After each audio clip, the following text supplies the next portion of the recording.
اور اب تم ہمیں اپنی کار سے محروم کرنا چاہتے ہو سکتا ہے تم بھی ڈاکوؤں کے ساتھی ہو۔ نہیں بھائی، مجھے قریبی تھانے تک چھوڑ دو، میں اس کے بعد بندوبست کر لوں گا، وہ گڑبڑا کر بولا۔ مگر چھوڑیں شہباز، آنے دیں اس کو۔ نیلم کو لوٹنا اتنا آسان نہیں۔ وہ میری بات کاٹ کر اس بندے کی طرف دیکھتی ہوئی بولی، پیچھے بیٹھ جاؤ۔ میں نے اس کی طرف دیکھ کر کہا۔ میری بات سن کر وہ شکریہ ادا کرتا ہوا کار میں بیٹھ گیا۔ اس کے بیٹھتے ہی نیلم نے اسے بڑی گہری نظروں سے دیکھا۔ جواباً وہ بھی نیلم کو دیکھ کر مسکرایا تھا۔ ان دونوں کا یوں ایک دوسرے کو دیکھنا نہایت ہی عجیب تھا۔ دونوں ہی ایک دوسرے کے لیے اجنبی تھے، مگر کار چل پڑی تھی۔ مجھے اس مردود کے یوں گاڑی میں بیٹھ جانے کا نہایت غصہ تھا۔ ساری سیٹنگ اس نے خراب کرا دی تھی۔ میں کوشش کر رہا تھا کہ بٹر فلائی میرے دامِ الفت میں آ جائے، مگر اس کمبخت نے سارا معاملہ بگاڑ دیا تھا۔ آج تو بارش نے سارے ریکارڈ توڑ دیے۔ وہ مسکرایا۔ وہ تو ہے، میں نے بادل نخواستہ اس کی بات کا جواب دیا۔ میرا نام جمیل ہے، میں شہر جا رہا تھا کہ یہ حادثہ ہو گیا۔ وہ افسردہ لہجے میں بولا۔ ہر چیز اچھے کے لیے ہی ہوتی ہے، ہو سکتا ہے کہ اس میں تمہاری کوئی بہتری ہو۔ نیلم مسکرائی۔ ہاں یہ تو ہے، جمیل مسکرا کر بولا۔ بارش بہت بڑھتی جا رہی تھی۔ دفعتاً نیلم گویا ہوئی۔ میرا خیال ہے شہباز صاحب آپ بس اسٹینڈ تک نہ پہنچ پائیں گے اور نہ ہی جمیل صاحب تھانے۔ تو پھر کیا کریں؟ میں نے پوچھا۔ میری حویلی تک چلتے ہیں، بارش ختم ہوتے ہی جہاں کہو کہ پہنچا دیا جائے گا۔ نیلم مسکرا کر بولی۔ نیلم کی بات سن کر جمیل کے ہونٹوں پر نہایت ہی عجیب مسکراہٹ دوڑ گئی تھی۔ ضرور، بارش ختم ہوتے ہی میں تھانے چلا جاؤں گا، جمیل نے متانت سے کہا۔ جواب میں نیلم نے جمیل کو دیکھ کر صرف مسکرانے پر اکتفا کیا۔ مجھے جمیل کی شخصیت شروع سے ہی پراسرار لگ رہی تھی۔ اوپر سے نیلم کا جمیل کے ساتھ رویہ ایسا تھا کہ جیسے وہ جمیل کو جانتی ہو۔ جمیل کی باتوں پر معنی خیز انداز سے مسکرانا نہ جانے کیوں مجھے ہضم نہیں ہو رہا تھا۔ راستے بھر ہم تینوں باتیں کرتے رہے، یہاں تک کہ ہم اس کی حویلی تک پہنچ گئے۔ پتھر کی بنی یہ پرشکو عمارت نہایت قدیم تھی۔ میرے اندازے سے اس کی عمر کوئی 200 برس ضرور ہوگی۔ برق کی قمقموں کی روشنی میں اس کی شان و شوکت میں اضافہ ہو رہا تھا۔ یہ عمارت میرے پردادا نے بنوائی تھی۔ نیلم نے گاڑی کو گیٹ کے سامنے روکتے ہوئے کہا۔ بہت خوبصورت ہے، میں نے نیلم کی طرف دیکھ کر مسکراتے ہوئے کہا۔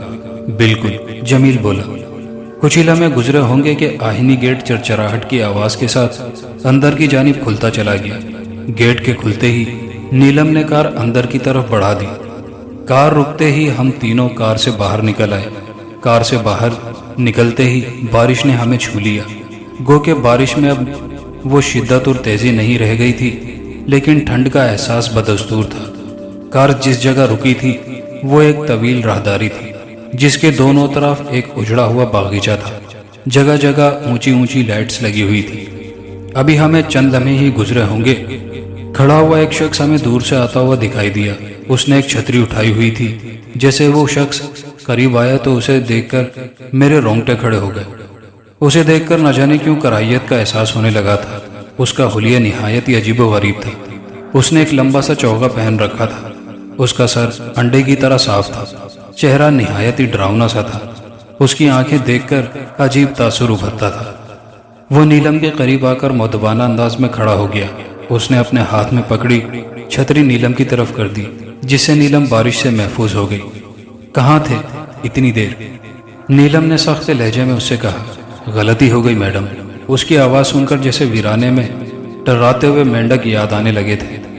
دیکھو یہ پہلی اور آخری غلطی ہے۔ تم جانتے ہو مجھے بارش میں بھیگنا پسند نہیں۔ نیلم کا لہجہ بدستور سخت تھا۔ گاڑی گیراج میں کھڑی کر دو، ہم اندر جا رہے ہیں۔ یہ کہہ کر وہ پروقار انداز میں آگے کی جانب قدم بڑھانے لگی۔ میں اور جمیل اس کے ساتھ ساتھ تھے۔ نیلم ہم دونوں کو لے کر طویل راہداری عبور کر کے ایک بڑے لکڑی کے دروازے سے گزر کر اندر داخل ہو گئی۔ دروازہ نہایت ہی شاندار تھا، خالص شیشم کی لکڑی کا۔ اس کی طرز بناوٹ اس کے قدیم ہونے کی گواہی دے رہی تھی۔ دروازے سے اندر داخل ہونے کے بعد ہمیں ہال نظر آیا۔ ہال کی طرز تعمیر تو قدیم تھی، جیسے کہ مغل بادشاہوں کے دربار وغیرہ ہوا کرتے تھے، مگر اسے ڈیکوریٹ جدید طریقے سے کیا گیا تھا۔ وہ ہمیں ہال سے گزار کر ایک نہایت خوبصورت ڈرائنگ روم میں لے آئی، جو کہ بہت خوبصورت تھا۔ آپ لوگ تشریف رکھیں، میں ذرا کپڑے بدل کے آتی ہوں، نیلم مسکرا کر بولی۔ آپ کی یہ عمارت کافی خوبصورت اور پرانی ہے، جمیل مسکرا کر گویا ہوا۔ جی، پردادا کے وقتوں کی ہے، بس ہم نے اسے نئے طریقوں سے ڈیکوریٹ کیا ہے۔ میں ابھی آئی، یہ کہہ کر نیلم روم سے باہر نکل گئی۔ نیلم کے جانے کے بعد چند لمحوں تک خاموشی رہی۔ خاموشی کا سلسلہ اسی ملازم کے آنے سے ٹوٹ گیا جس کا حلیہ نہایت عجیب و غریب تھا۔ وہ چائے کی ٹرالی گھسیٹتا ہوا لا رہا تھا جس میں چائے کے لوازمات تھے۔ جمیل اس کے جانے کے بعد چائے پینے لگا۔ واقعی یہ موسم چائے کا ہے، جمیل چائے کا کپ مجھے تھماتے ہوئے بولا۔ جی بالکل، میں نے مسکرا کر چائے کا کپ اس کے ہاتھ سے لے لیا۔ ایک بات پوچھوں آپ سے؟ جمیل نے چائے کا گھونٹ لیتے ہوئے کہا۔ جی ضرور، آپ کام کیا کرتے ہیں؟ میرا اپنا کاروبار ہے۔ احسان ہے اللہ تعالیٰ کا، بہت بہتر ہے۔ آپ کیا کرتے ہیں جمیل صاحب؟ میں نے پوچھا۔ میرا بھی چھوٹا سا بزنس ہے، ملک کے مختلف دیہاتوں میں کیٹل فارم ہے۔ وہ مسکرایا۔ بہت خوب۔ ہماری بات چیت جاری رہی تھی کہ نیلم واپس آ گئی۔ اس نے سیاہ رنگ کا لمبا سا گاؤن پہن رکھا تھا جو کہ گاؤن کم چوغا زیادہ لگ رہا تھا۔ نیلم کو اس لباس میں دیکھ کر جمیل کے ہونٹوں پر پراسرار سی مسکراہٹ دوڑ گئی۔ جواباً نیلم نے بھی اسے آنکھوں سے کچھ اشارہ کیا جو کہ مجھ سے مخفی نہ رہ سکا۔ مجھے نیلم کی شخصیت بھی پراسرار محسوس ہونے لگی تھی۔ میں وہاں سے جانے کے بارے میں سوچ رہا تھا کہ نیلم نے عجیب سا سوال کر دیا۔ کیا آپ دونوں بھوت پریت پر یقین رکھتے ہیں؟ جی نہیں، اس دنیا میں بھوت وغیرہ کچھ نہیں ہوتے، میں نے نیلم کی بات کا مسکرا کر جواب دیا۔ اور آپ کیا کہتے ہیں جمیل صاحب؟ جواب میں جمیل چند لمحے سوچتا رہا، پھر اپنے سر کے بالوں میں ہاتھ پھیرتا ہوا بولا۔ یہ دنیا بہت بڑی ہے، کچھ بھی ہو سکتا ہے بھائی، یہ جدید دور چل رہا ہے، اب کمپیوٹر سے بڑا کوئی بھوت نہیں۔ میں ان کی جہالت پر ماتم کرتا ہوا بولا۔ خوب، تو آپ کو یقین دلانا پڑے گا۔ میں آپ کو ایک ڈراؤنی کہانی سناتا ہوں، پھر آپ نے فیصلہ کرنا ہے کہ سچی ہے یا جھوٹی۔ وہ ہنس کر بولا۔ ضرور، میں نے بولا۔ ویسے اگر مجھے معلوم ہوتا کہ میرے ساتھ نہایت ہی خطرناک کھیل کھیلا جا رہا ہے تو میں وہاں سے بھاگ جاتا، مگر جو ہونا ہوتا ہے وہ تو ہو کر ہی رہتا ہے۔ یہ بہت اچھی بات ہے، جمیل نے کپ بھرتے ہوئے کہا اور اپنی بات شروع کر دی۔ یہ کہانی ایک ایسے انسان کی کہانی ہے جو کہ ایک ایسی قوتوں کے جال میں پھنس گیا جنہیں ہم اندھیرے کی قوتیں کہتے ہیں۔ جمیل ڈرامائی لہجے میں بولا۔ اس کا نام رام پرکاش تھا۔ وہ بہت غریب آدمی تھا، دنیا کی کوئی خوشی اس کی نہ تھی۔ سب اس سے نفرت کرتے تھے کیونکہ وہ غریب تھا، مگر وہ 3 پیس سوٹ کا اچھا کاریگر تھا، یعنی بہترین درزی تھا۔ اس روز گرمی خلاف معمول زیادہ تھی۔ وہ اپنی دکان پر بیٹھا گاہکوں کا انتظار کر رہا تھا، مگر قسمت تو جیسے اس سے روٹ گئی تھی۔ وہ اتنا اچھا درزی ہو کر بھی ناکام تھا۔ سخت گرمی کی شدت کے پیش نظر رام پرکاش کا دل آرام کرنے کا تھا، مگر آرام اس کی قسمت میں نہ تھا۔ دفعتاً اس کی نظر دکان کے دروازے پر پڑی جس سے ایک شخص اندر داخل ہو رہا تھا۔ اس شخص کو دیکھ کر رام پرکاش کا دل تیزی سے دھڑکنے لگا۔ وہ دکان کا مالک تھا اور اپنا کرایہ وصول کرنے آیا تھا۔ وہ بہت سنگ دل اور بے رحم تھا۔ پرنام بھایا، وہ شخص رام پرکاش کو دیکھ کر مسکرا کر بولا۔ جواب میں رام پرکاش نے بھی نہایت ہی انکساری اور عاجزی سے ہاتھ جوڑ کر اس کو جواب دیا، ورنہ اس کی حیرت سے اس کے دل کا اندازہ ہو رہا تھا۔ ماری رقم نکالو بھایا، وہ شخص گھرا کر بولا۔ رام پرکاش پہلے سے ہی پسینے سے شرابور تھا۔ اس جملے نے اس کی کمر توڑ کر رکھ دی۔ سیٹھ، آج تو صرف پہلی تاریخ ہے اور میرے پاس 1 روپیہ نہیں، لوگوں سے کافی رقمیں لینی ہے۔ رام پرکاش عاجزانہ لہجے میں بولا۔ ابے بھایا، تو کیا کروں؟ 3 ماہ سے تم آج کل کر رہے ہو، سیٹھ گھرا کر بولا۔ سیٹھ، ایک موقع اور دے دو، رام پرکاش گھگھیایا۔ یہ بات تو تم پچھلے ماہ بھی بولا تھا، سیٹھ کسی درندے کی طرح دانت پیستے ہوئے بولا۔ رام پرکاش سود خوروں کی عادت اچھی طرح سے جانتا تھا۔ وہ رقم دینے میں گھبراتے نہیں اور لینے میں چھوڑتے نہیں۔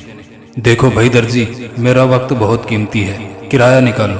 میں وہی تو عرض کر رہا ہوں سیٹھ جی، 1 روپیہ نہیں، میں اتنے عرصے سے آپ کا کرایہ دار ہوں۔ گزشتہ چند ماہ سے میری حالت ابتر ہے۔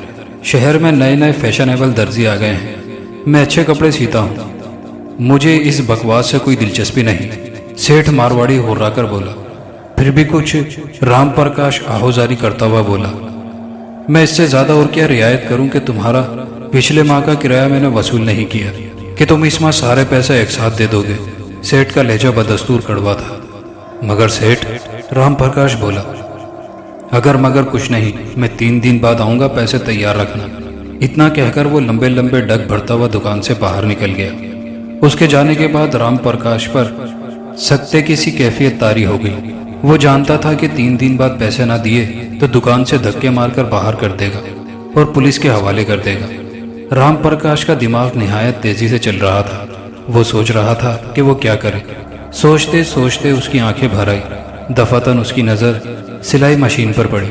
اس نے سوچا کہ اگر میں اس مشین کو فروخت کر دوں تو اس مردود کا کرایہ ادا ہو جائے گا، لیکن اس مشین کو فروخت کر دینے کے بعد اسے روڈ پر آنا پسند نہیں تھا۔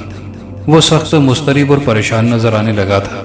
کچھ ہی لمحے گزرے ہوں گے کہ اسے دکان کے اندر کوئی آتا ہوا دکھائی دیا۔ آنے والے کو دیکھ کر اس کے چہرے پر خوشی دوڑ گئی۔ غالباً وہ گاہک تھا۔ اسے ایسا لگا کہ گاہک کی صورت میں تھوڑی پریشانی کم ہو گئی۔ پورا تو نہیں، تھوڑا بہت کرایہ تو نکل ہی آئے گا۔ اسے ایسا لگ رہا تھا گاہک کی صورت میں اوتار دھرتی پر اتر آیا ہے۔ رام پرکاش نے اپنی ساری پریشانیاں بھلا کر چہرے پر پیشہ ورانہ مسکراہٹ سجا لی۔ اس کے چہرے کو دیکھ کر رام پرکاش چونک گیا۔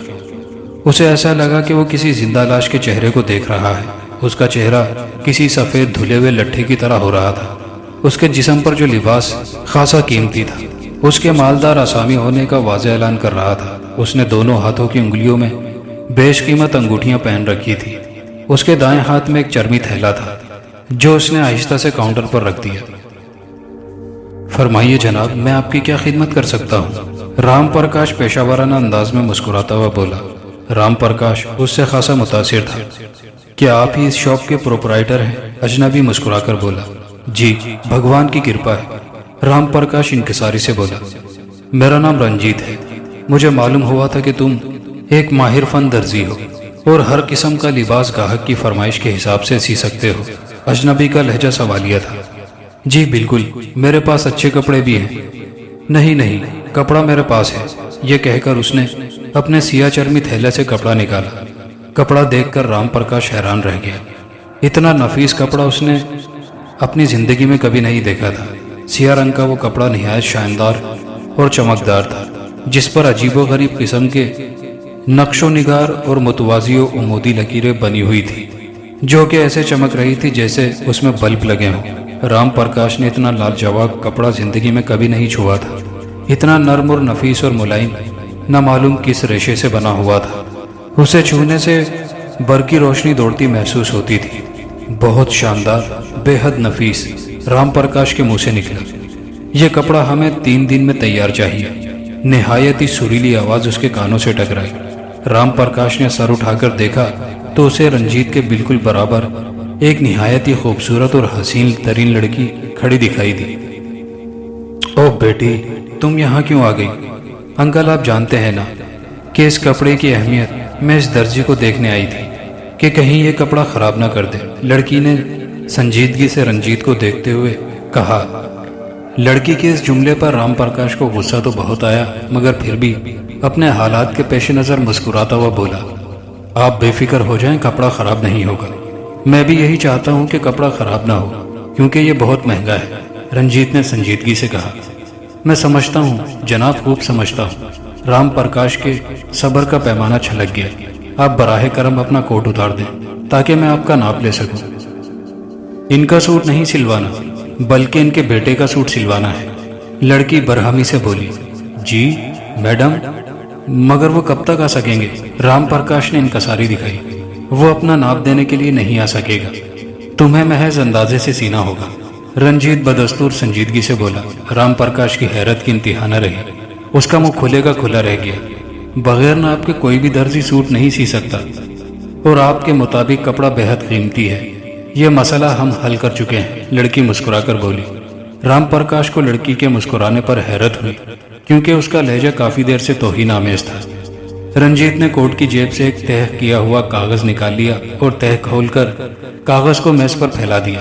اس کاغذ پر میرے بیٹے کا ناپ ہے۔ رام پرکاش نے غور سے کاغذ کو دیکھا، جس پر عجیب و غریب قسم کی شکلیں، زاویے، مثلث، نامعلوم زبان کے بے شمار حروف درج تھے۔ یاد رکھو مسٹر درزی، سارا کپڑا تم کو ہاتھ سے سینا ہے، بٹنوں سمیت کہیں بھی مشین کا استعمال نہیں ہونا چاہیے، لڑکی نے کہا۔ مگر جناب ہاتھ کی سلائی تو مہنگی ہوتی ہے۔ ٹھیک ہے میں جانتا ہوں، مگر ہاتھ سے ہی سلوانا ہے۔ رنجیت کا لہجہ اس بار سخت ہو گیا۔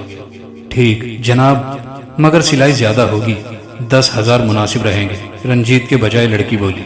رام پرکاش غش کھاتے کھاتے بچا، بھلا 10,000 جیسی خطیر رقم کوئی کسی درزی کو دیتا ہے کیا؟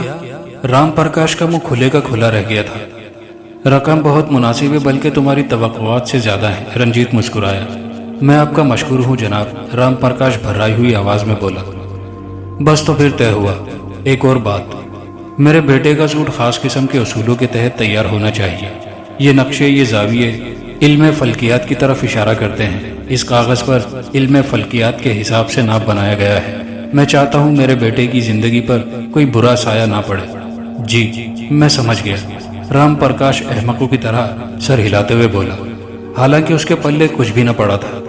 اور ہاں، سوٹ کی سلائی رات میں شروع کرنا اور ٹھیک تیسرے دن رات کے 12 بجے مکمل کرنا، صبح کو ہرگز کام نہ کرنا۔ یہ مجھے سمجھ نہیں ہے، رام پرکاش نے کہا۔ یہ سمجھنا تمہارے فرائض میں ہے، سمجھے؟ اتنا کہہ کر وہ دونوں دکان سے باہر نکل گئے۔ جمیل کی کہانی نہایت ہی دلچسپ تھی۔ میں منہ کھولے حیرت سے اس کی داستان کو سن رہا تھا۔ داستان سناتے سناتے ایک موقع پر رک گیا تھا۔ شاید اس کا ارادہ تجسس پیدا کرنے کا تھا۔ داستان سنانے کے دوران اس کے چہرے کا اتار چڑھاؤ نہایت ڈرامائی تھا۔ آگے کیا ہوا؟ میں نے مضطربات لہجے میں کہا۔ واقعی اس بارے میں تو سوچا ہی نہیں تھا۔ میں نے نیلم کی طرف دیکھا۔ ضرور، میں ابھی کھانا لگواتی ہوں، وہ مسکراتی ہوئی بولی اور باہر نکل گئی۔ اس کے جانے کے کچھ لمحوں کے بعد وہی استقوانی بوڑھا جو ہمیں گیٹ پر ملا تھا کمرے میں داخل ہوا اور چائے کے برتن سمیٹنے لگا۔ جتنی دیر میں وہ برتن سمیٹتا رہا اور مجھے ہی دیکھتا رہا، جیسے کہہ رہا ہو بھاگ جاؤ بھاگ جاؤ۔ اس کی آنکھوں میں جیسے التجا تھی۔ جمیل اور نیلم کا رویہ نہایت پراسرار تھا۔ مجھے ایسا محسوس ہو رہا تھا جیسے کہ نیلم اور جمیل ایک دوسرے کے لیے اجنبی نہیں ہو سکتے۔ کاش اس بات کا اندازہ مجھے پہلے ہو جاتا، میں بہت ہولناک قسم کی آفتوں سے بچ جاتا۔ کھانا میں اس پر لگ چکا تھا۔ کھانا کافی مزیدار تھا۔ کھانا کھا کر جمیل نے اپنی کہانی دوبارہ شروع کر دی۔ رام پرکاش نے وہ کاغذ پلٹ کر دیکھا تو اس کی پشت پر کچھ ہدایت درج تھی، اور ہدایت کے ساتھ ساتھ اس پر پتہ بھی درج تھا جہاں وہ سوٹ پہنچانا تھا۔ ہدایت نہایت عجیب و غریب تھی۔ رام پرکاش بہت خوش تھا کیونکہ 10,000 کی رقم بہت بڑی تھی۔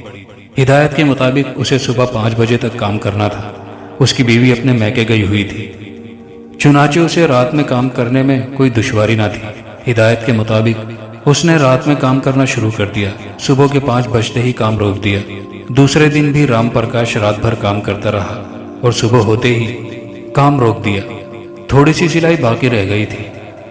اس دن کے کام کے 5 بجے ہی کام روکنے کے باوجود بھی اس نے سوچا کہ اس کو پورا کر کے ہی اٹھتا ہوں۔ جیسے ہی اس نے پہلا ٹانکا لگایا، نہ جانے سوئی اس کی انگلی میں چپ گئی۔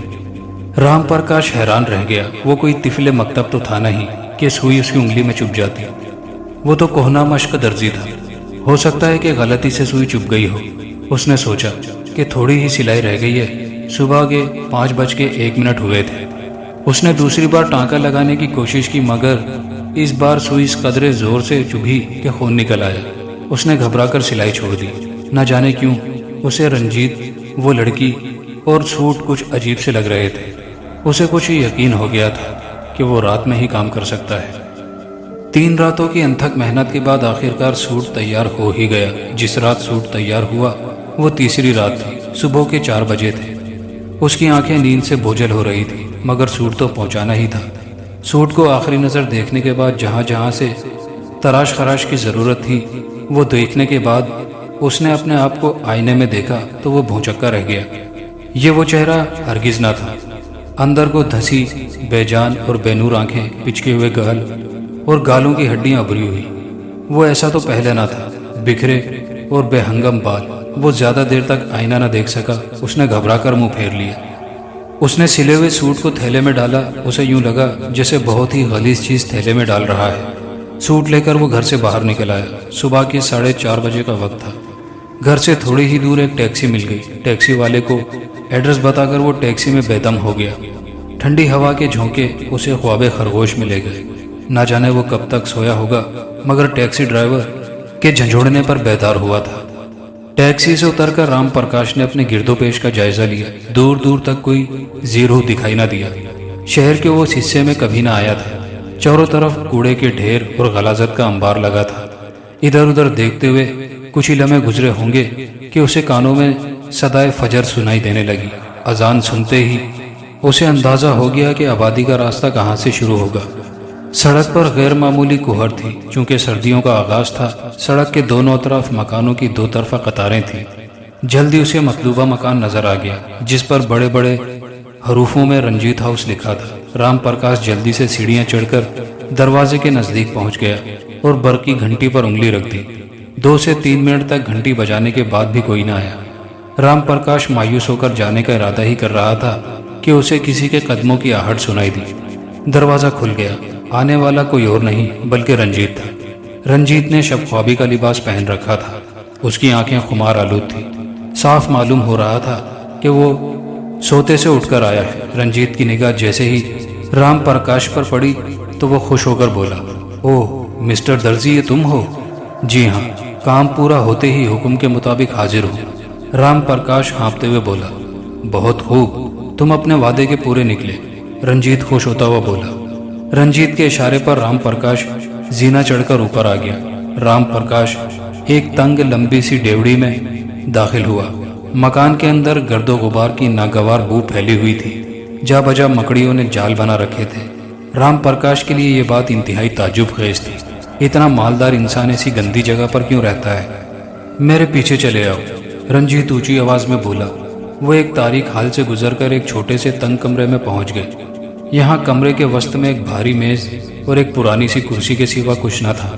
دیواریں کسی بیوہ کی طرح اداس اور مدتوں سے روغن کی منتظر تھی۔ کمرے میں نیم اندھیرا تھا۔ دیواروں اور چھت پر مکڑیوں کے جال بنے ہوئے تھے اور مکڑیوں کے کئی خاندان اس میں ہنسی خوشی زندگی بسر کر رہے تھے۔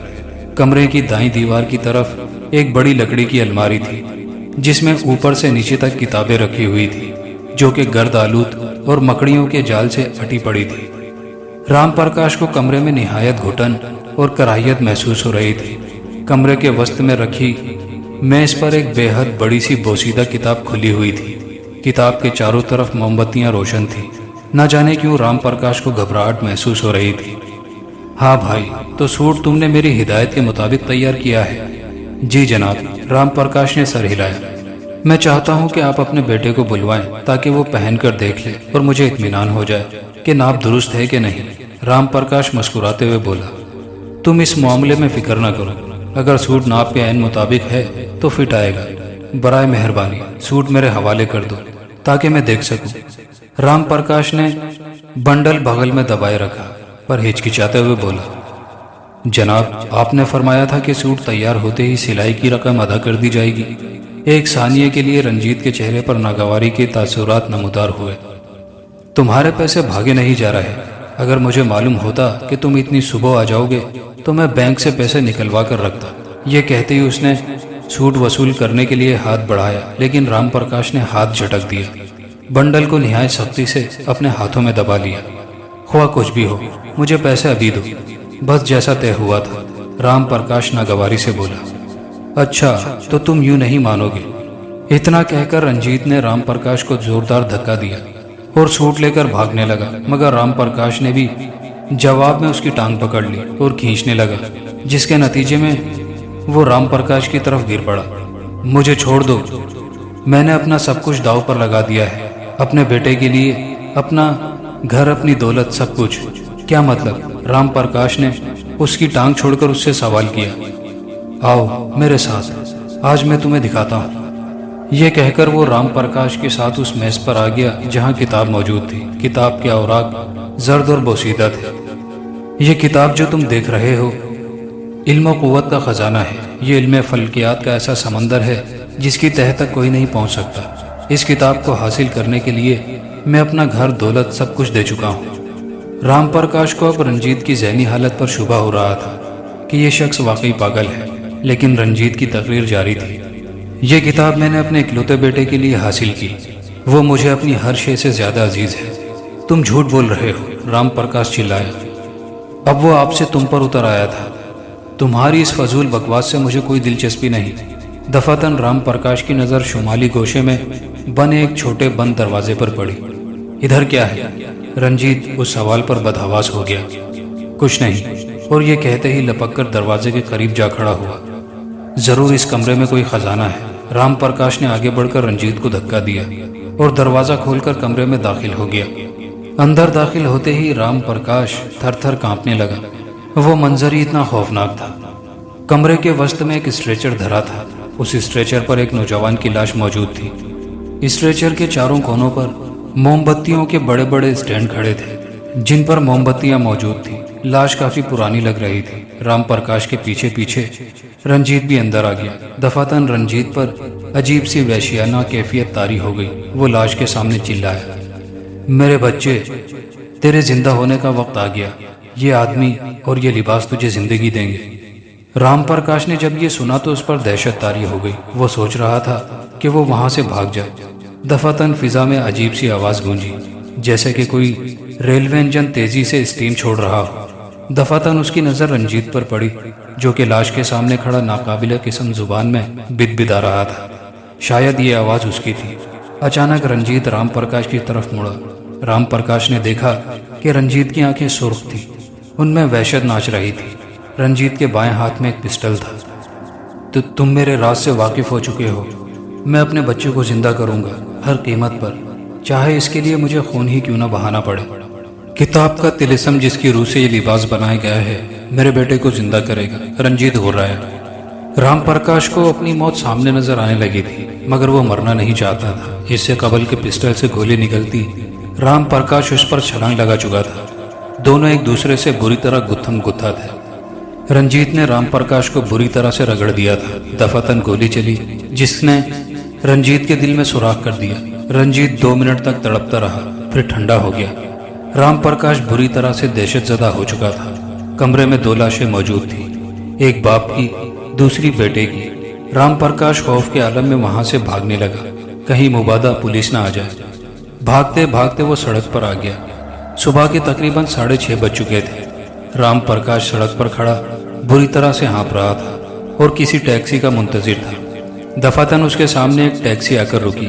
رام پرکاش فوراً اس ٹیکسی میں بیٹھ گیا۔ ٹیکسی میں بیٹھتے ہی رام پرکاش کی جان میں جان آئی۔ اچانک اس کی نظر اپنے برابر میں بیٹھے ہوئے مسافر پر پڑی۔ اس مسافر نے اپنے چہرے کو کالے نقاب سے ڈھانپ رکھا تھا۔ نہ جانے کیوں اس کو دیکھتے ہی وہ تھر تھر کانپنے لگا۔ یکایک اس کالے نقاب والے نے نقاب الٹ دیا۔ اس کا چہرہ دیکھتے ہی رام پرکاش خوف سے لرز اٹھا۔ نقاب کے پیچھے جو چہرہ تھا یہ وہی چہرہ تھا، اسی لڑکی کا چہرہ جو کہ رنجیت کے ساتھ آئی تھی۔ لڑکی کی آنکھوں میں غصہ اور نفرت موجود تھی۔ وہ دانت پیستے ہوئے بولی، تمہاری وجہ سے میرا باپ مر گیا۔ وہ میرے محبوب کو زندہ کرنا چاہتا تھا۔ مجھے ان کے بیٹے سے محبت تھی، میں انہیں اپنا باپ مانتی تھی۔ تم نے سب ختم کر دیا۔ اتنا کہتے ہی اس لڑکی کی آنکھوں سے آنسو بہنے لگے۔ رام پرکاش کی سمجھ میں نہیں آ رہا تھا کہ وہ کیا کرے۔ آسمان سے گرا کھجور میں اٹکا والی صورتحال سے دوچار تھا۔ دفعتاً لڑکی نے سر اٹھایا اور غرائی، اب میں تمہاری آتما کو اپنا غلام بناؤں گی تاکہ تم میرے اشاروں پر چلو، کسی وفادار کتے کی طرح۔ اتنا کہہ کر اس نے رام پرکاش کی گردن پکڑ لی۔ رام پرکاش کے حلق سے چیخ نکل گئی۔ پورے کمرے میں موت کی سی خاموشی چھائی ہوئی تھی۔ کمرہ جیسے قبرستان کا سا منظر پیش کر رہا تھا۔ جمیل کی کہانی ختم ہو چکی تھی۔ میں اب بھی اس داستان کے سحر میں کھویا ہوا تھا۔ نیلم جمیل کے ساتھ کھڑی تھی۔ جمیل کے چہرے کے تاثرات نہایت ہی عجیب تھے۔ یوں لگ رہا تھا کہ جیسے اس کے چہرے پر قبرستان کی سی ویرانی ہو۔ اس کی آنکھیں نم تھیں۔ نیلم آہستہ آہستہ چلتی ہوئی میرے بالکل پیچھے آ کھڑی ہو گئی۔ کہو دوست، کیسی لگی کہانی؟ اب تم خود فیصلہ کرو، جھوٹ ہے یا سچ؟ جمیل مسکرایا۔ شاندار، بہت شاندار، اس پر کوئی اچھی فلم ضرور بن سکتی ہے۔ تو اس کا مطلب یہ ہوا کہ آپ کو یقین نہیں آیا؟ جمیل سنجیدگی سے بولا۔ بالکل نہیں۔ جس دنیا میں کلوننگ جیسی ٹیکنالوجی آ سکتی ہے وہ دنیا 2000 سال پرانی باتیں کیسے مان سکتی ہے؟ میں نے شانے اچکائے۔ میری اور جمیل کی گفتگو کے دوران نیلم بالکل خاموش کھڑی تھی۔ آپ کو ایسا نہیں لگتا کہ یہ کہانی تشنہ ہے؟ ابھی اس میں کچھ باقی ہے؟ میرے پیچھے کھڑی نیلم بولی۔ پتہ نہیں یار، ان فضولیات سے مجھے کوئی دلچسپی نہیں، اب میں جانا چاہتا ہوں، میں نے اٹھتے ہوئے کہا۔ بیٹھ جاؤ کرسی پر، نیلم نے مجھے شانے سے پکڑ کر جھٹکا دیتے ہوئے کہا۔ نیلم کا جھٹکا جاندار تھا، میں کرسی پر گر پڑا۔ میں نیلم کو کوئی سخت جواب دینا ہی چاہتا تھا کہ اچانک میری نظر جمیل پر پڑی، جس سے میری آنکھیں حیرت سے کھلی کی کھلی رہ گئی۔ اس سال خوردہ بوڑھے کی آنکھوں کا اشارہ اب مجھے سمجھ آیا تھا۔ جمیل کا جسم تیزی سے دھوئیں میں تبدیل ہو رہا تھا۔ دفعتاً مجھے اپنی گردن پر نیلم کی انگلیاں سخت ہوتی محسوس ہوئی، پھر گردن پر ہاتھوں کا دباؤ بڑھتا چلا گیا۔ میں نے اٹھنے کی کوشش کی مگر جسم نے میرا ساتھ نہ دیا اور میں بے ہوش ہو کر وہیں ڈھلک گیا۔ آنکھ کھلی تو میں نے خود کو اسٹریچر پر بندھا پایا۔ پورے کمرے میں انتہائی ٹھنڈ تھی، جیسے کہ بہت سارے اے سی ایک ساتھ چلا دیے گئے ہوں۔ کمرہ نیم اندھیرا تھا، جس سے مجھے اندازہ کرنا دشوار تھا کہ میں کس طرح کے کمرے میں ہوں۔ میرا جسم اسٹریچر سے بندھا ہوا تھا۔ میں گردن گھما کر دیکھ سکتا تھا کہ میرے ساتھ ایک شیشے کا تابوت اسٹریچر پر دھرا تھا، جس میں ایک لاش موجود تھی۔ غالباً وہ کسی نوجوان کی تھی۔ تابوت کے اندر بہت سی برف موجود تھی۔ کمرے میں نہایت عجیب سی بو پھیلی ہوئی تھی، جس سے مجھے اپنا سر پھٹتا ہوا محسوس ہو رہا تھا۔ دفعتاً مجھے کسی کے قدموں کی آہٹ سنائی دی۔ آہٹ ایک سے زیادہ قدموں کی تھی۔ نووارد کوئی اور نہیں، نیلم تھی۔ اس کے ساتھ مجھے وہی سال خوردہ بوڑھا نظر آیا۔ نیلم اور اس بوڑھے نے کالا لبادہ زیبدان کیا ہوا تھا۔ ان دونوں کی آنکھوں میں متضاد کیفیتیں تھیں۔ نیلم کی آنکھوں میں تضحیک کا احساس نمایاں تھا، جبکہ سال خوردہ بوڑھے کی آنکھوں میں رحم کا جذبہ موجود تھا۔ سال خوردہ بوڑھا مجھے ایسے دیکھ رہا تھا جیسے کہہ رہا ہو، میں نے کہا تھا نا کہ بھاگ جاؤ۔ اچانک نیلم میری طرف دیکھ کر مسکرائی۔ آج تمہاری وجہ سے میرا مقصد پورا ہو جائے گا۔ کیسا مقصد؟ یوں اسٹریچر سے بندھے ہوئے میرے جسم میں درد ہو گیا تھا۔ میرے سوال پر وہ مسکرائی اور لاش کی طرف اشارہ کر کے کہنے لگی، یہ میرا شوہر ہے، اسے کینسر سے موت ملی۔ تب میں نے اور اس کے باپ نے قسم کھائی، اسے زندہ کر دیں گے۔ اگر رام پرکاش، جسے تم جمیل کی صورت میں جانتے ہو، دھوکہ دہی نہ کرتا تو وہ زندہ ہو جاتا۔ تو وہ مبارک سائد گزر گئی، لباس بیکار ہو گیا۔ رام پرکاش کی روح کو میں نے قید کر لیا۔ اتنا کہہ کر اس نے تالی بجائی تو پورا کمرہ روشن ہو گیا۔ کمرے میں جا بجا شیشے کے تابوت دیواروں سے لگے کھڑے تھے۔ ہر تابوت میں ایک ایک انسانی ڈھانچہ کھڑا تھا۔ یہ سارے میرے شکار ہیں۔ آج اتنے سالوں کی محنت کے بعد تم وہ انسان مل گئے ہو جس کے خون سے میں اپنے شوہر کو زندہ کروں گی۔ اتنا کہہ کر وہ ہنسنے لگی۔ ان سب کی روحیں میرے قابو میں ہیں۔ ان کا خون میرے شوہر کے کام آیا اور روحیں میرے کام آئی۔ آج آخری قربانی کے بعد وہ زندہ ہو جائے گا۔ میں کانپ کر رہ گیا۔ یہ عورت جس نے اپنی ایک محبت حاصل کرنے کے لیے ہزاروں لوگوں کا خون بہایا، مجھے اس سے انتہائی شدید قسم کی نفرت ہونے لگی تھی، لیکن یہ نفرت میری جان تو نہیں بچا سکتی تھی۔ اس نے اپنے کالے لبادے سے ایک لمبا سا خنجر نکال لیا اور آہستہ آہستہ میری جانب بڑھنے لگی تو خوف سے میری سانسیں منجمد ہونے لگی۔ وہ آہستہ آہستہ میرے نزدیک آنے لگی۔ میں نے اپنے آپ کو ہلانے جلانے کی کوشش کی، بھرپور کوشش کی، مگر کامیاب نہ ہو سکا۔ اسٹریچر پر کسا ہوا شکنجہ بہت مضبوط تھا۔ اس نے میرے نزدیک آ کر بجلی کی سی تیزی سے میرے داہنے بازو پر خنجر سے گہرا شگاف لگا دیا۔ خون بھل بھل کر میرے بازو سے نکلنے لگا۔ یہ خون اپنے آپ ایک ٹب میں جمع ہوتا جائے گا جو کہ اسٹریچر کے بالکل نیچے ہے۔ جب تمہارا پورا خون نکل جائے گا تو تم نقاہت سے مر جاؤ گے اور پھر وہ خون میرے شوہر کو زندگی دے گا، وہ سرد لہجے میں بولی اور اس بوڑھے کے ساتھ کمرے سے باہر نکل گئی۔ کمرے میں اندھیرا چھا چکا تھا۔ خون بڑی تیزی سے اسٹریچر کو رنگین کرتا ٹب میں گر رہا تھا۔ چند گھنٹوں کے بعد میری موت واقع ہو جاتی۔ میں نے اللہ تعالیٰ سے اپنے گناہوں کی معافی طلب کی۔ میری آنکھوں کے سامنے اندھیرا سا چھانے لگا تھا۔ مجھے ایک ایک کر کے وہ تمام چہرے یاد آنے لگے جن سے مجھے محبت رہی۔ سب سے پہلا چہرہ میری ماں کا تھا۔ ان کی آنکھوں میں آنسو تھے جو کہہ رہی تھی، بیٹا تو نے کبھی ہمارا کہا نہیں مت سنا۔